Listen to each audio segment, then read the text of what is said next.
Mi nombre es Aurelio González. Tengo 72 años y hace 3 días cerré mi cuenta del banco sin avisar a nadie. Esa misma tarde mi hija Esperanza llegó gritando a mi puerta, desesperada, suplicándome que le explicara dónde estaba la plata. Lo que ella no sabía era que durante los últimos 5 años había estado usando mi cuenta como si fuera suya, y yo me había dado cuenta de todo. Pero lo que realmente la iba a destruir era descubrir que su viejo, al que creía un pensionado indefenso, había movido todo su dinero a un lugar donde ella jamás podría tocarlo. Imagínate la escena. Son las 4 de la tarde de un miércoles cualquiera. Estoy tomando mate en mi cocina, tranquilo, cuando empiezo a escuchar gritos desde la calle. Esperanza, mi única hija, estaba parada en la vereda de mi casa gritando como una loca. «Papá, abrí la puerta, tenemos que hablar urgente». Su voz sonaba desesperada, como si le hubieran dado la peor noticia del mundo. Abrí la puerta y la vi descompuesta. Tenía los ojos hinchados de llorar, el pelo despeinado, las manos temblorosas. «Papá», me dijo agarrándome del brazo, «¿qué hiciste con la cuenta del banco?» Fui a sacar plata y me dijeron que la cuenta está cerrada. «¿Cómo que está cerrada? ¿A dónde pusiste toda la plata?» Ahí fue cuando decidí que había llegado el momento de que mi querida hija supiera exactamente quién era su padre realmente, porque lo que ella no imaginaba era que yo había descubierto todo lo que había estado haciendo a mis espaldas. Todo el dinero que había estado sacando sin permiso, todos los gastos que había estado haciendo con mi plata, todos los años que me había estado robando sistemáticamente, creyendo que yo era demasiado viejo para darme cuenta.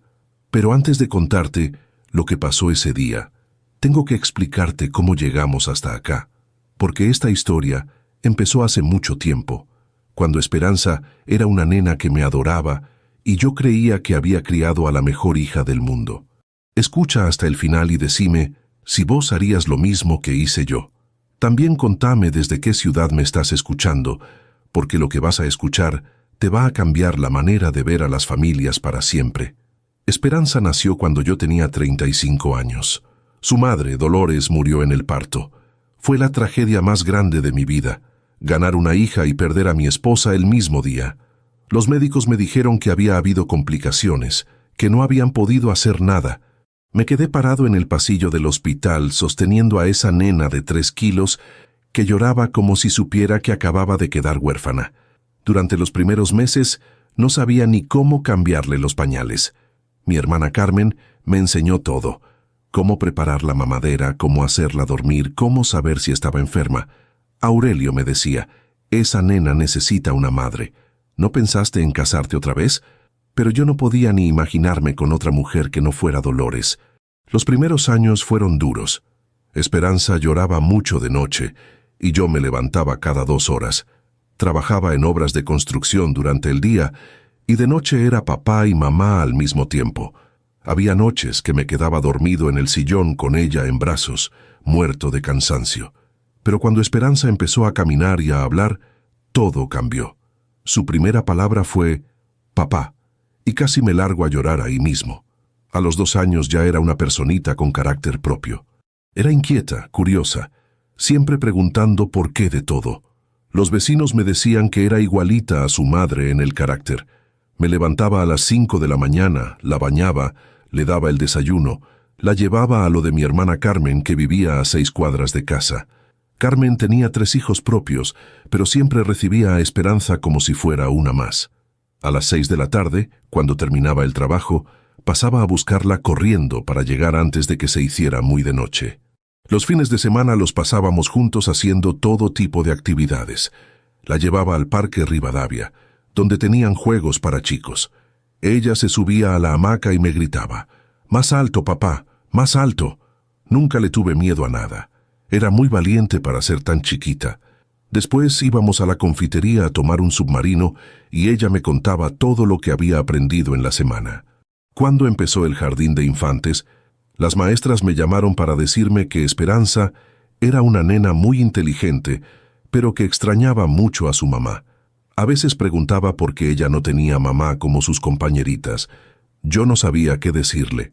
¿Cómo le explicas a una nena de 4 años que su mamá se murió para que ella pudiera nacer? Una noche, Después de mucho pensarlo, decidí contarle la verdad de manera simple.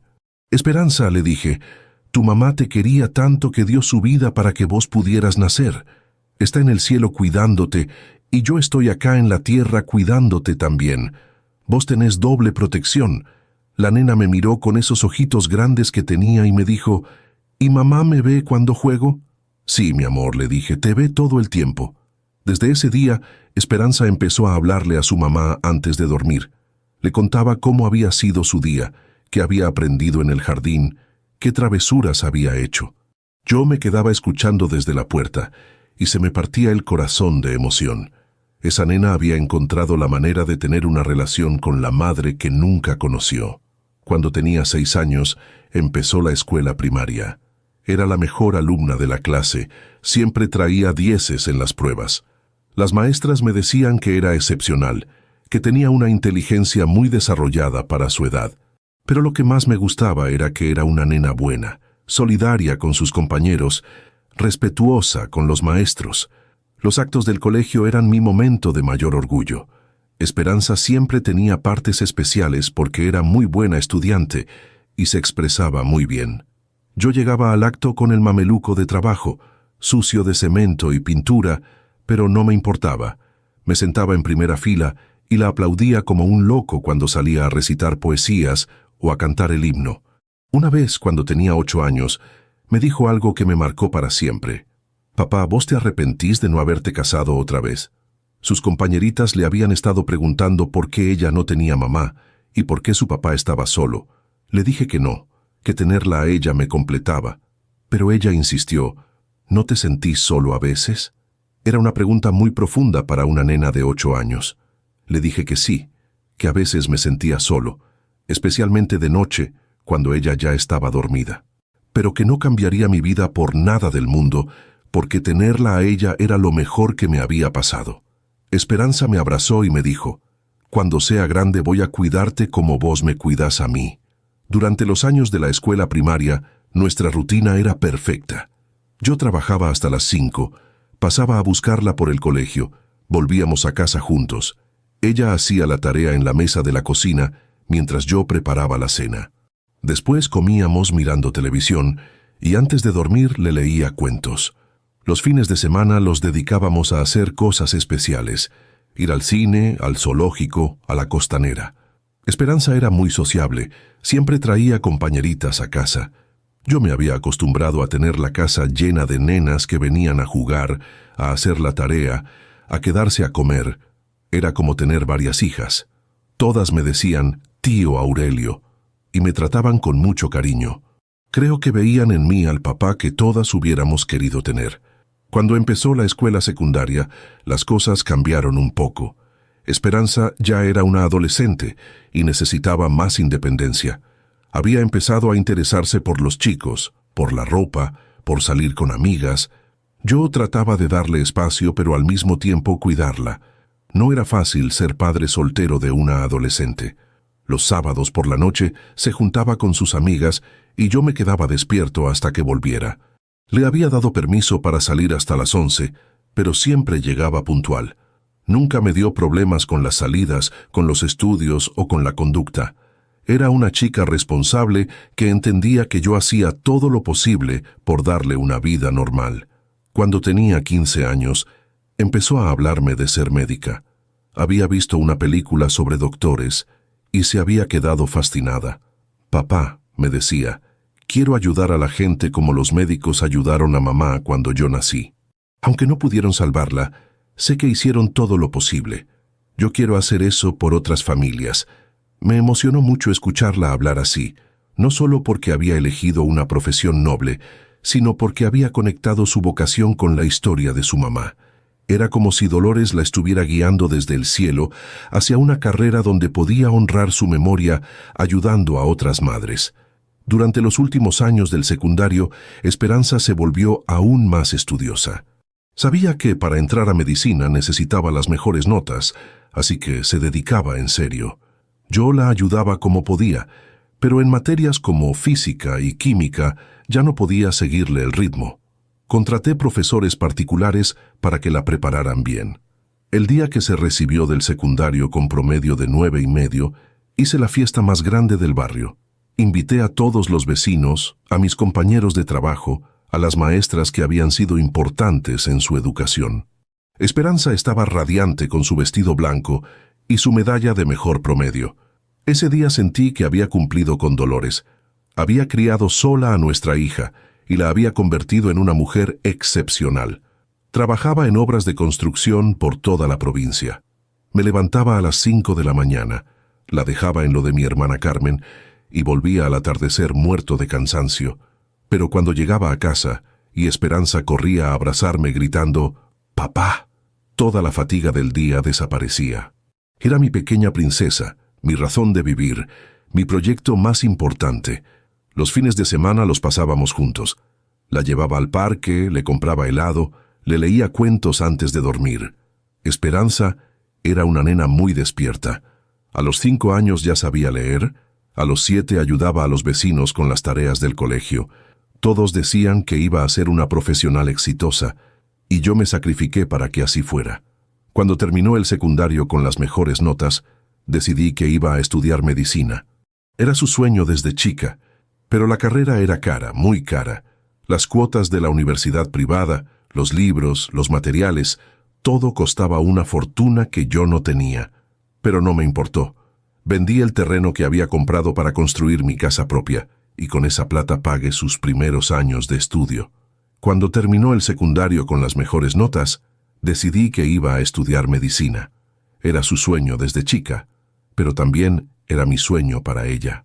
Yo sabía que era inteligente, que tenía vocación, que iba a ser una excelente doctora. Pero la carrera era cara, muy cara. Las cuotas de la universidad privada, los libros, los materiales, todo costaba una fortuna que yo no tenía. Durante los meses antes de que empezara la facultad, hice números día y noche. Mi sueldo de albañil no alcanzaba ni para la mitad de lo que iba a costar su educación. Tenía algunos ahorros, pero no eran suficientes. Fue entonces cuando tomé la decisión más difícil de mi vida: vender el terreno que había comprado para construir mi casa propia. Ese terreno lo había comprado años atrás, con la idea de construir una casa más grande para nosotros dos. Era un lote lindo, en un barrio tranquilo, y yo soñaba con tener mi propia casa con patio grande, donde Esperanza pudiera traer a sus hijos cuando fuera grande. Pero su educación era más importante que mis sueños.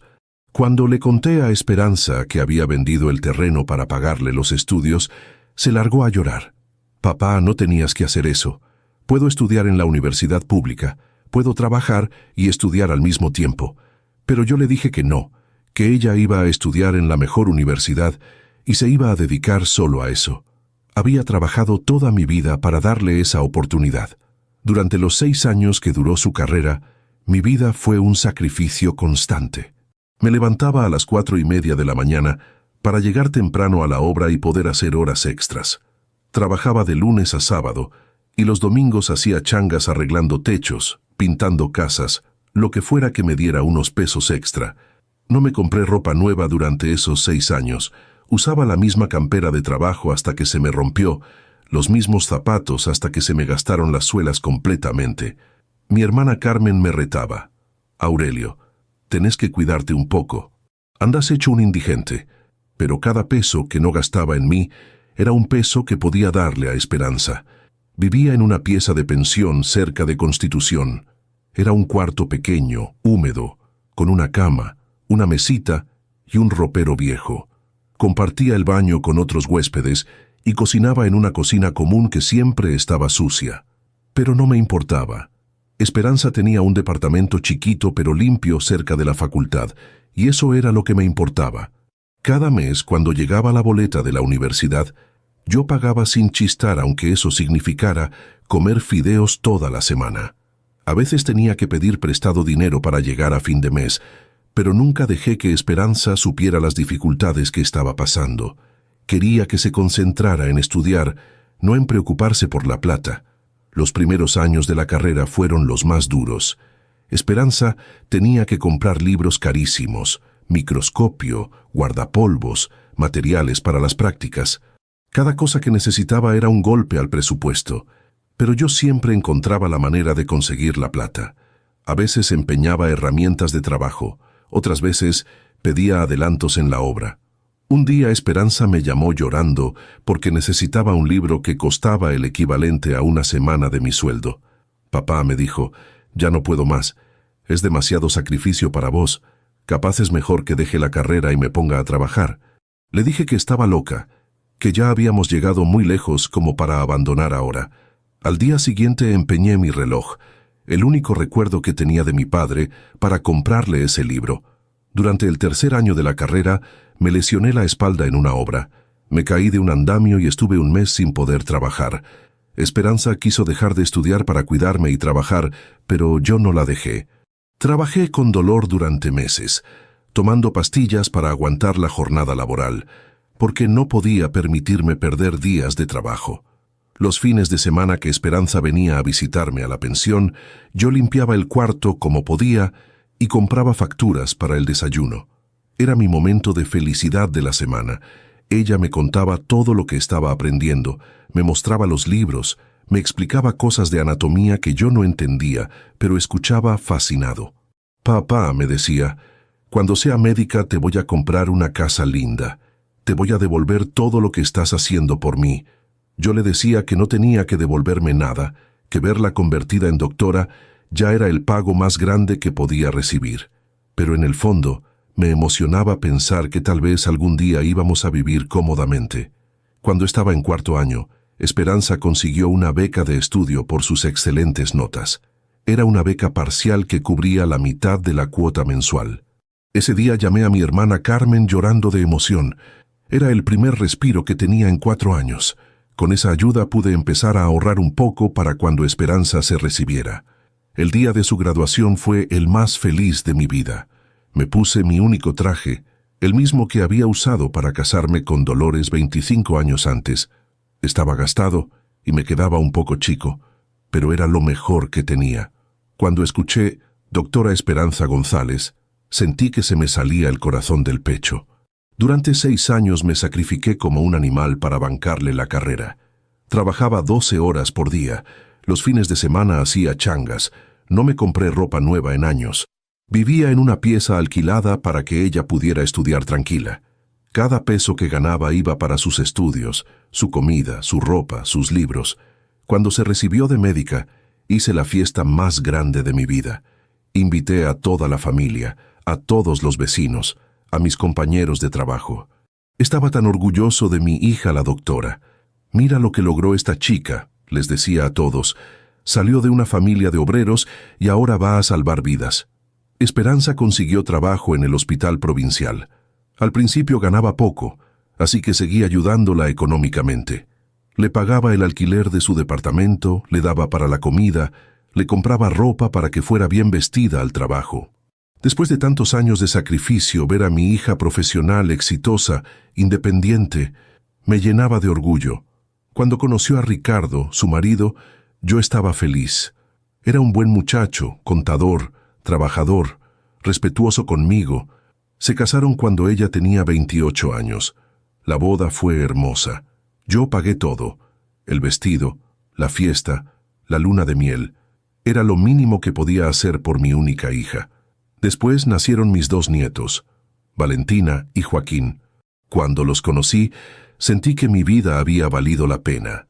Todo el sacrificio, todo el esfuerzo, todo el amor que había puesto en criar a Esperanza, ahora se multiplicaba en esos 2 pequeños que me llamaban abuelo. Pero las cosas empezaron a cambiar cuando Esperanza y Ricardo compraron su casa. Era una casa linda en un barrio bueno, pero los créditos bancarios eran altísimos. Entre la hipoteca, los gastos de los chicos, la vida diaria, empezaron a tener problemas económicos. Y ahí fue cuando mi hija empezó a pedirme ayuda, de una manera que al principio me pareció natural. Papá, ¿me podés prestar plata para la cuota del mes? Papá, ¿me ayudas con los gastos del colegio de los chicos? Papá, se nos rompió el auto y necesitamos arreglarlo urgente. Al principio eran pedidos esporádicos, emergencias reales, pero de a poco se fueron volviendo constantes, casi rutinarios.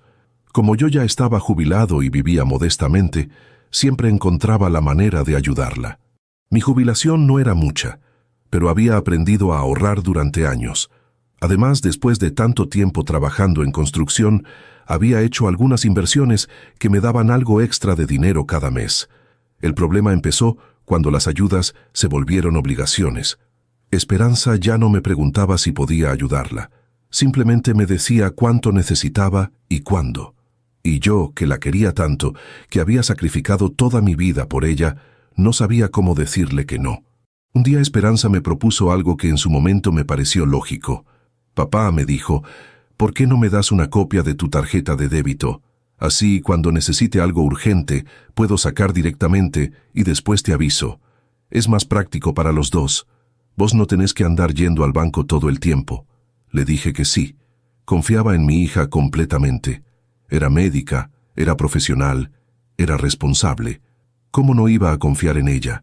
Le di una copia de mi tarjeta y le expliqué el código. Solo para emergencias, me dijo, solo cuando sea realmente necesario. Durante el primer año todo funcionó bien. Esperanza usaba la tarjeta esporádicamente y siempre me avisaba. Papá, saqué 200 pesos para la farmacia de Valentina. Papá, necesité 300 para el súper porque se nos terminó todo. Yo llevaba mis propias cuentas y nunca había diferencias importantes. Pero durante el segundo año, empecé a notar que mi cuenta bajaba más rápido de lo normal. Al principio pensé que era cosa mía, que tal vez estaba gastando más sin darme cuenta, pero después empecé a prestar más atención y me di cuenta de que había movimientos que yo no recordaba haber autorizado. Un día fui al banco a revisar mis extractos. La empleada me mostró los movimientos de los últimos meses y casi me da un infarto. Había extracciones casi todos los días. 500 pesos acá, 700 allá, 1000 pesos más allá. Sumado todo, mi hija estaba sacando más plata por mes de la que yo cobraba de jubilación. Pero lo que más me dolió no fueron las cantidades, sino descubrir dónde se gastaba esa plata. El banco tenía un servicio que te mostraba en qué comercio se usaba la tarjeta. Y ahí vi todo. Restaurantes caros, ropa de marca, viajes, cosas que definitivamente no eran emergencias. Mi hija estaba usando mi plata como si fuera suya. Se había acostumbrado a tener acceso libre a mi cuenta y ya no distinguía entre lo que era necesario y lo que era capricho. Y lo peor de todo era que nunca me consultaba, nunca me pedía permiso, nunca me avisaba. Una noche decidí enfrentarla. Fui a su casa después de cenar y le pregunté directamente: «Esperanza, ¿vos sabés cuánta plata estás sacando de mi cuenta por mes?» Se hizo la sorprendida. «¿Por qué, papá? ¿Está pasando algo malo?» «No», le dije, «pero me gustaría que me explicaras algunos gastos que aparecen en mis extractos». Le mostré los papeles del banco. Esperanza los miró rápido y me dijo algo que me heló la sangre. «Ay, papá, no te preocupes por esas pavadas. Vos sabés que yo soy responsable con la plata. Además, no es que me esté comprando cosas para mí. Es todo para la familia, para los chicos. Pero yo había visto los extractos. Sabía exactamente en qué se gastaba mi plata, y no todo era para los chicos. Esperanza», le dije, «hay gastos acá que son claramente personales. Restaurantes, ropa, peluquerías, cosas que están muy bien, pero deberían salir de tu sueldo, no del mío». Se enojó. Me dijo que era un viejo desconfiado, que después de todo lo que había hecho por mí ahora le iba a cuestionar unos pesos. «Papá», me gritó, «yo te cuido, te llevo al médico, estoy pendiente de vos todo el tiempo. Y vos me vas a discutir por unos gastos». Esa noche me fui de su casa sintiendo que había perdido a mi hija. Ricardo, que había estado escuchando la discusión desde la cocina, se acercó antes de que me fuera. «Aurelio», me dijo en voz baja, «entiendo tu preocupación, pero Esperanza realmente se sacrifica mucho por vos. Trabaja todo el día en el hospital y después tiene que ocuparse de vos, de los chicos, de la casa. Un poco de ayuda económica no está mal». «¿Un poco de ayuda?», le dije. «Ricardo, tu mujer sacó el mes pasado más plata de mi cuenta que lo que yo cobro de jubilación. Eso no es un poco de ayuda, eso es mantener un estilo de vida que ustedes no pueden costear con sus sueldos». Ricardo se quedó callado. Creo que no tenía idea de las cantidades que estábamos hablando, pero lo que realmente me abrió los ojos fue lo que pasó después. En vez de moderarse con los gastos, Esperanza empezó a sacar aún más plata, como si mi reclamo la hubiera ofendido, y ahora quisiera demostrarme que podía hacer lo que se le daba la gana con mi cuenta. Los siguientes 2 días fueron terribles. El jueves por la mañana, Esperanza sacó 1,000 pesos. El viernes por la tarde, otros 800. Era como si estuviera castigándome por haberle pedido explicaciones, como si quisiera demostrarme que ella tenía el control de mi dinero, no yo. El sábado por la mañana me sonó el teléfono. Era Esperanza, pero con una voz diferente. «Papá», me dijo, «quiero pedirte disculpas por cómo reaccioné el otro día. Tenés razón en preguntar por los gastos. Es tu plata, y yo debería consultarte antes de usarla». Me quedé sorprendido. No esperaba una disculpa tan directa. «¿Podemos hablar?», me dijo. «Me gustaría que vengas a casa y charlemos tranquilos sobre cómo manejar esto de la tarjeta». Fui esa tarde esperanzado de que finalmente íbamos a poder establecer reglas claras y mantener una relación sana. Cuando llegué a su casa, Esperanza me recibió con una sonrisa y me preparó mate, como cuando era chica. «Papá», me dijo, «estuve pensando mucho en lo que hablamos. Sé que a veces me excedo con los gastos, pero es que hay tantas cosas que necesitamos. Los chicos crecen, los gastos aumentan, el sueldo no alcanza». Me mostró una lista que había preparado con todos los gastos mensuales de la familia. La hipoteca de la casa, los gastos del colegio de los chicos, la comida, el auto, los servicios. Todo sumado daba una cifra que efectivamente era más alta que los sueldos de ella y Ricardo juntos. «¿Ves, papá?», me dijo. «No es que gastemos en lujos, es que la vida está muy cara». Pero cuando revisé la lista, me di cuenta de que habían incluido gastos que no eran realmente necesarios. Colegio privado para los chicos cuando había buenas escuelas públicas cerca. Auto nuevo cuando el anterior funcionaba perfectamente. Gastos de estética y ropa que podrían haberse reducido. «Esperanza», le dije, «entiendo que la vida está cara, pero ustedes eligieron un estilo de vida que está por encima de sus posibilidades, y cuando no les alcanza, usan mi plata para compensar. Eso no está bien. Si querés que te ayude con emergencias reales, perfecto. Pero no puedo bancarles el tren de vida que eligieron». Ahí su actitud cambió otra vez. «Papá», me dijo, «vos no entendés las presiones que tenemos. Los chicos van a un colegio donde todos los padres tienen plata. No podemos hacer que se sientan menos que sus compañeros. Y yo trabajo en un hospital donde tengo que vestirme bien, donde tengo que mantener una imagen profesional. ¿Y por qué tengo que pagar yo esa imagen?», le pregunté. «Esperanza, vos sos médica, ganas bien, tenés un marido que también trabaja.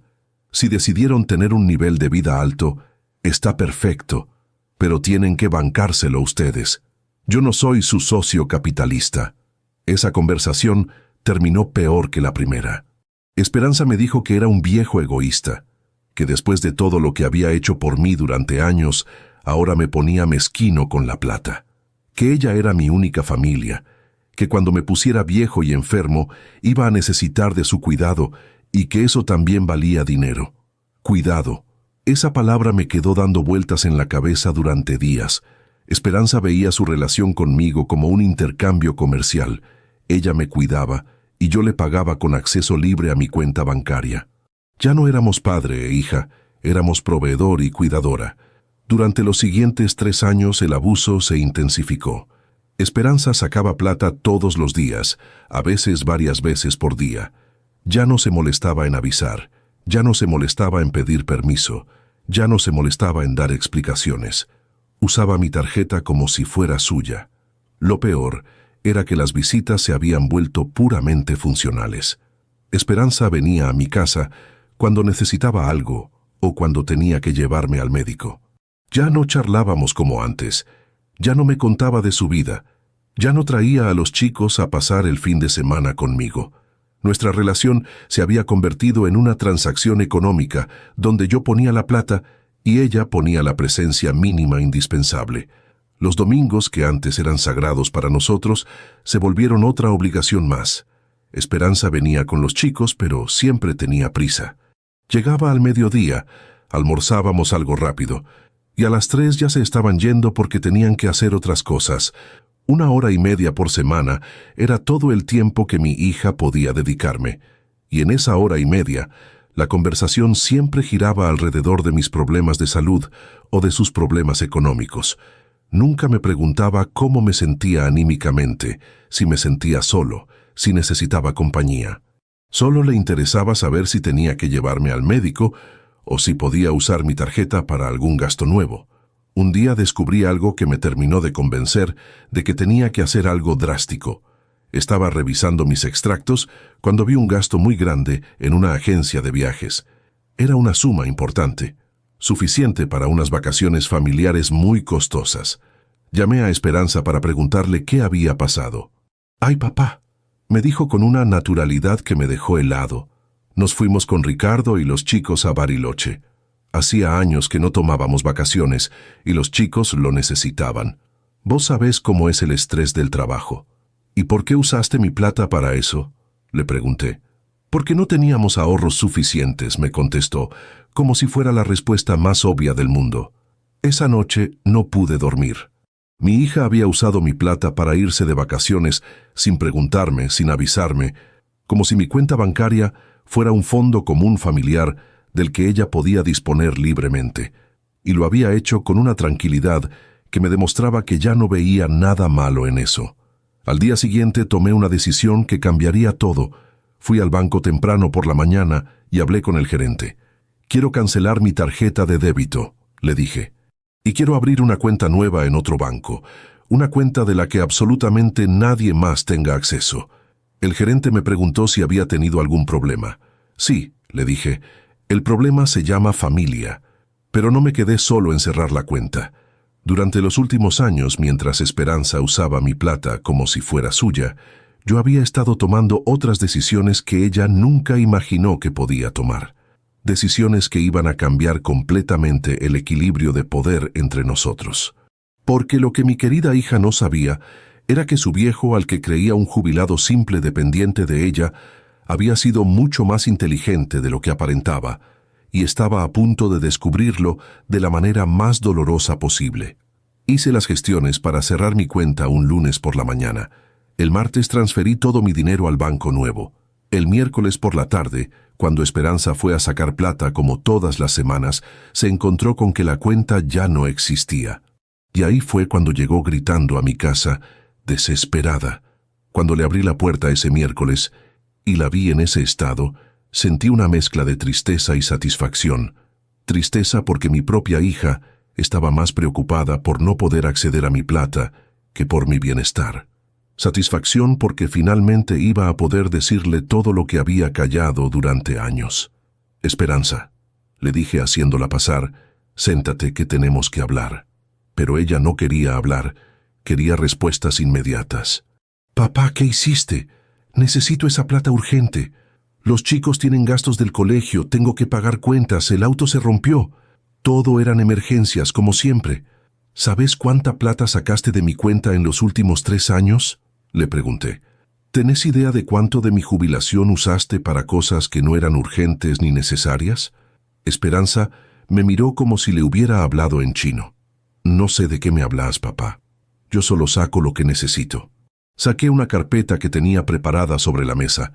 Adentro estaban todos mis extractos bancarios de los últimos 3 años, marcados con resaltador amarillo cada gasto que ella había hecho. «Esperanza», le dije, «en los últimos 3 años sacaste de mi cuenta un promedio de 2,000 pesos por mes. Eso es casi el doble de mi jubilación». Se puso pálida mientras miraba los papeles. «Pero, papá, todo eso fue para cosas importantes, para la familia, para los chicos. No es que me lo gastara en pavadas». «En serio», le dije, «¿el restaurante de Puerto Madero era para los chicos?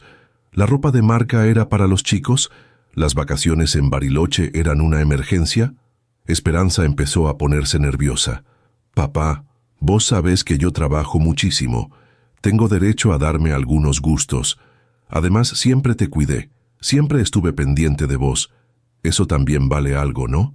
Ahí fue cuando entendí que mi hija realmente creía que cuidarme le daba derecho a usar mi plata. «¿Cuidarme?», le pregunté. ¿Cuándo fue la última vez que viniste a visitarme sin necesitar algo? ¿Cuándo fue la última vez que me llevaste a los chicos para pasar un rato juntos? ¿Cuándo fue la última vez que charlamos de algo que no fuera plata o médicos? Esperanza no sabía qué responder porque era verdad. Durante los últimos años, nuestra relación se había reducido a dos cosas: ella sacando plata de mi cuenta y yo necesitando que me acompañe al médico. El resto del tiempo, yo prácticamente no existía para ella. Pero acá viene lo que realmente la iba a sorprender. Esperanza, le dije, hay algo más que tenés que saber. Durante estos años que vos estuviste sacando mi plata, yo estuve haciendo otras cosas, cosas que vos nunca te molestaste en preguntarme. ¿De qué hablas?, me preguntó. Le mostré otros papeles que tenía guardados. Escrituras de 2 propiedades que había comprado en los últimos 5 años, certificados de plazo fijo en 3 bancos diferentes, comprobantes de inversión en bonos del gobierno. Mi hija se quedó con la boca abierta. ¿Vos compraste propiedades?, me preguntó incrédula. ¿De dónde sacaste plata para eso? De trabajar toda mi vida y ahorrar como una hormiguita, le dije. De no gastar en restaurantes caros ni en vacaciones, de vivir modestamente para asegurar mi futuro. Cosas que vos podrías haber hecho en vez de vivir de mi jubilación. Pero papá, ¿por qué nunca me contaste que tenías propiedades?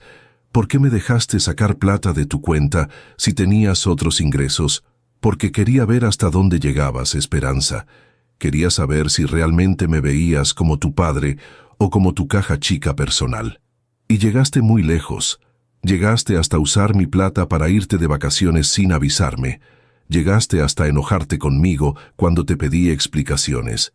Llegaste hasta tratarme como si yo te debiera algo por cuidarme. Esperanza empezó a llorar, pero no eran lágrimas de arrepentimiento, eran lágrimas de desesperación. Papá, por favor, volvé a abrir la cuenta. Te prometo que voy a ser más cuidadosa.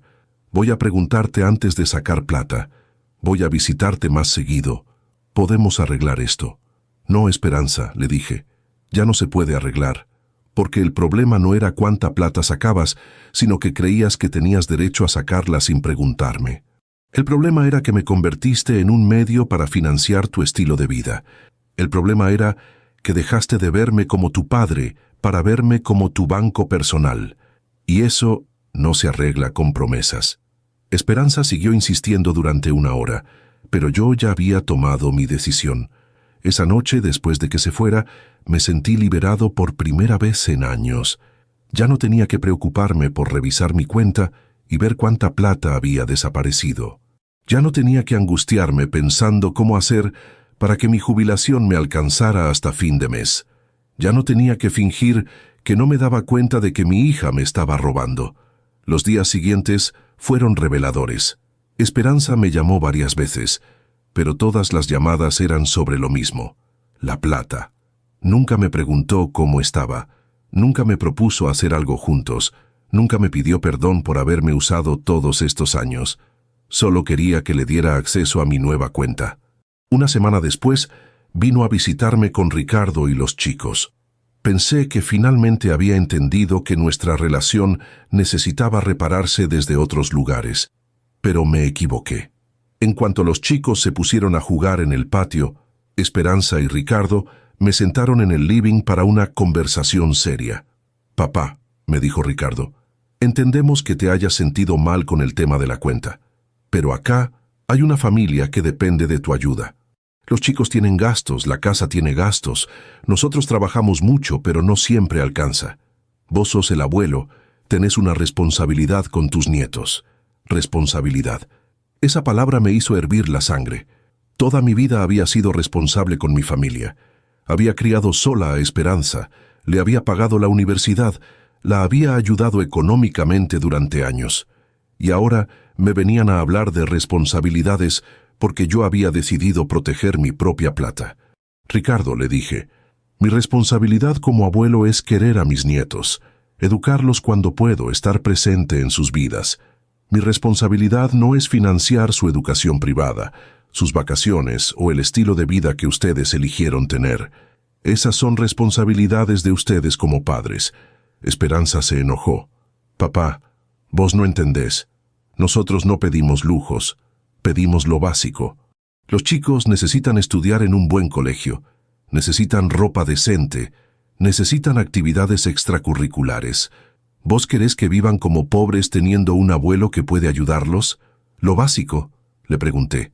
¿Las vacaciones en Bariloche eran lo básico? ¿Los restaurantes caros eran lo básico?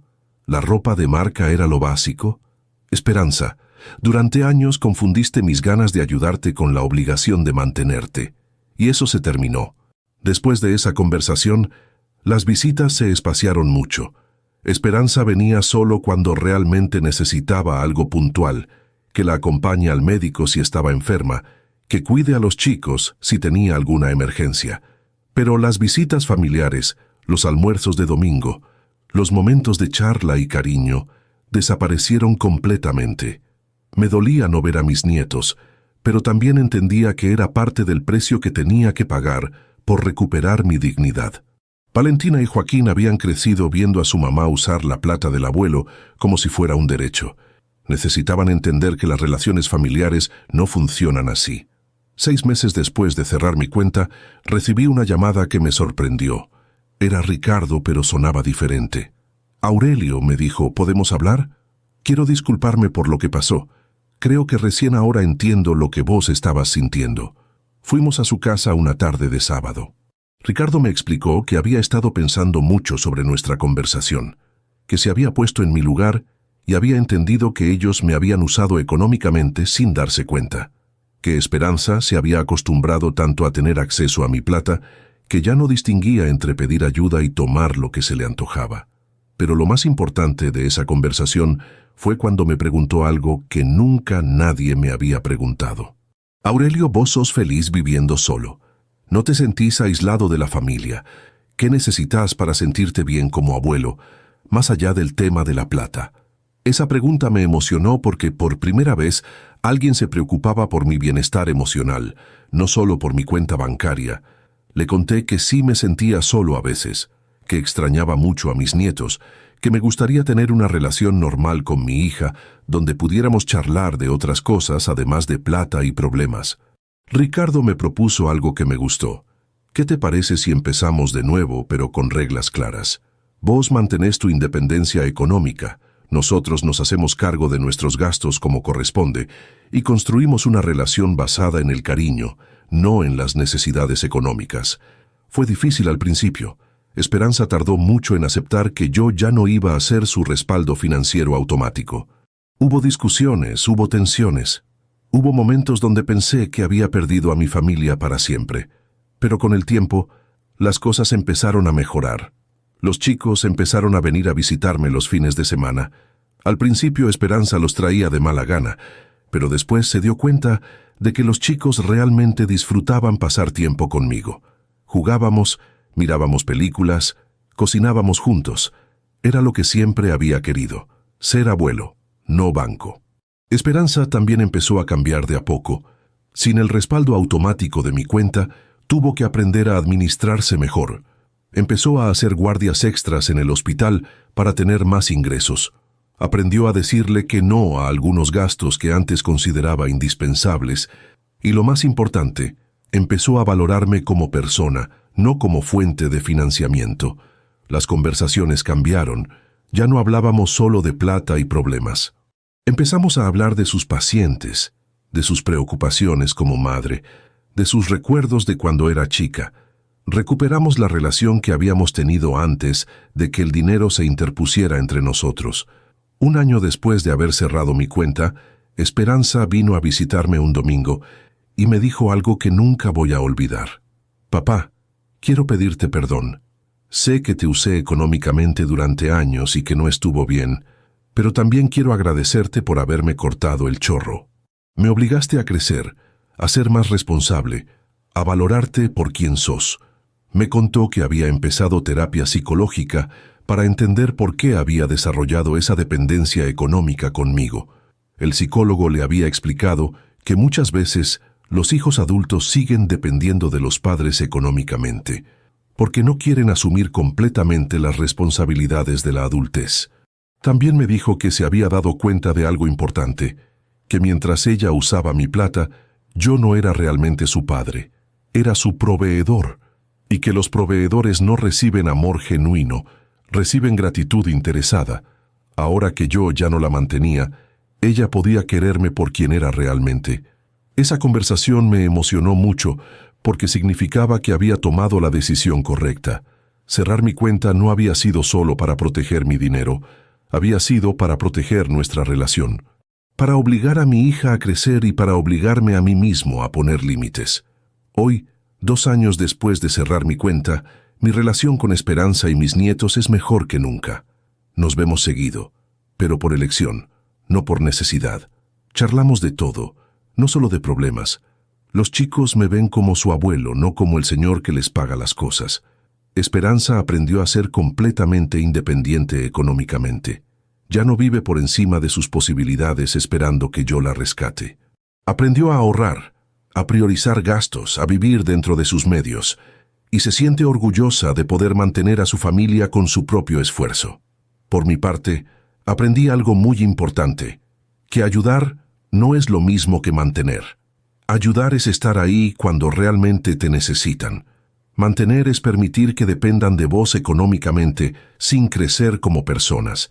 Y mantener no es amor, es control disfrazado de generosidad.